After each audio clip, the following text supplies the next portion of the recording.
Coming up, ninja news, application reviews, quad step blues, and A's to your Q's. What's up, my ninjas? Alright, so the biggest thing in ninja news is that applications for Australian Ninja Warrior close in like 3 days, or 2 days, depending on when you see this. So, press the button now. Get your application in, get your video done. Like, it takes longer than you think. The application sort of process takes about an hour and a half-ish. The video takes as long as forever sometimes. So it doesn't need to be amazing quality, doesn't need to be edited super well, but it just needs to be able to show who you are and why you should be on Australian Ninja Warrior. So get it in, press the button, press the button. What else is happening? So Perth Ninja Academy, they had their finals, and really, like, some people have posted some amazing runs on that. So I think it's worth checking out. And I think if you look at, like, say the top 5, 10, we could be looking at some very strong competitors on Australian Ninja Warrior. So make a note of some of those names.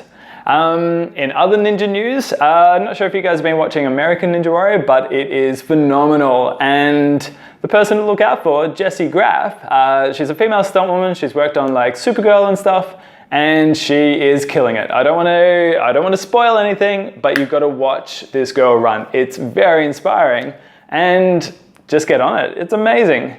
And that's pretty much it for ninja news. Application review.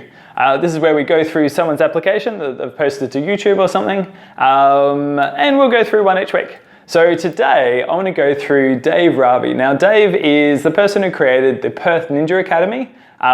He's actually one of the first people that showed any interest in me as I was going through my little journey of like trying to learn everything in America about Ninja Warrior. And I'm really excited to see his video. I was a little bit worried that he wouldn't get a chance to compete just because he's built up this Ninja Academy. Like, obviously it's a big business, it needs a lot of attention, but he's been able to put in a video, and I'm really confident that he's going to get on the show. I like him. I think he's really strong. I think he's going to do well. And his video is top notch. He's got like rock climbing stuff in there. He's got parkour in there. There's like one moment where he full on does like a full on roll and then just casually strolls up. It's awesome. So I'll link to his review down below, but pretty much like it's kind of a perfect video. Now, obviously not that many other people can start their own Ninja Academy in Australia, but I think maybe just look at this video to see just how he's sort of balanced him doing activities, and they're quite varied activities, along with his, I guess, like his little journey, his story about, you know, who he is, why he's there, all that sort of stuff. But I think it'd be crazy if we don't see him on TV on Australian Ninja Warrior in 2017. So good luck, Dave. Good luck to everyone else who's applied.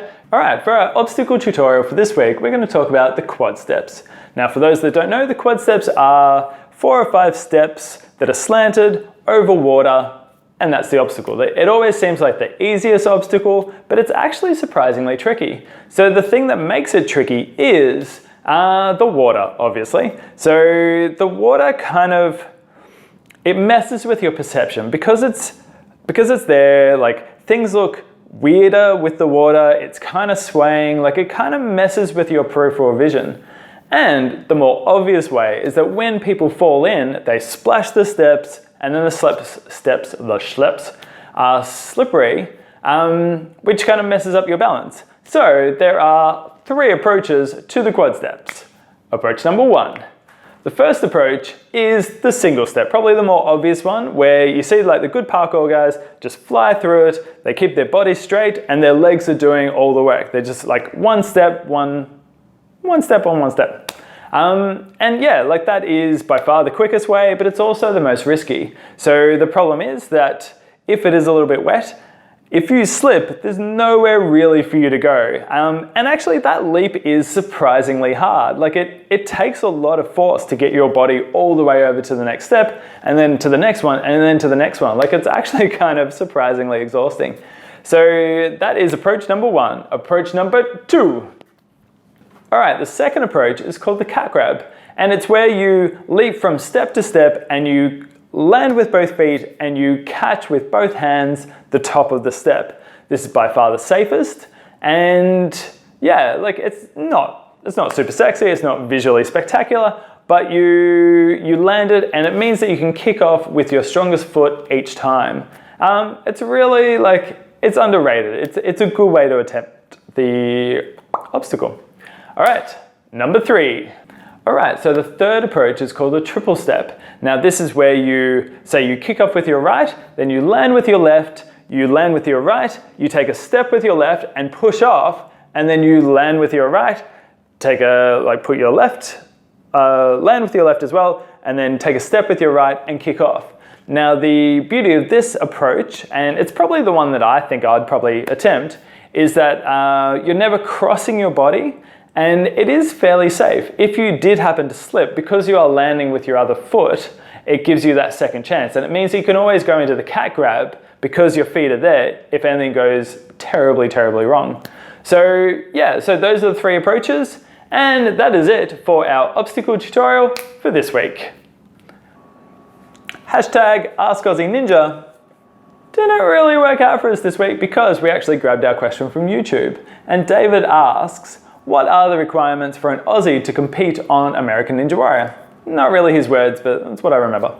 All right, so this is a little bit tricky. So basically, to be on American Ninja Warrior, you have to be a resident of the United States. To be a resident, you need a visa, and it can't be a tourist visa, so you need a working visa. I've currently got a working visa in the US, so that's why I'm training to be on American Ninja Warrior, but I'm also an Australian citizen, hence the accent. So I'm attempting to compete on both. But yeah, if you are working in the US and you have a visa and you're a resident, then you can totally be on American Ninja Warrior. And if you are, let me know and we'll be buddies. We'll be Aussie buddies. All right, my ninjas, hope you enjoyed the show for this week. Check us out on all our social things. Obviously the website, www.australianninjawarrior.com.au, and also, I don't know, the Twitters and the Instagrams and whatever you kids are using these days. Hit us up and there'll be links to everything down below. See ya.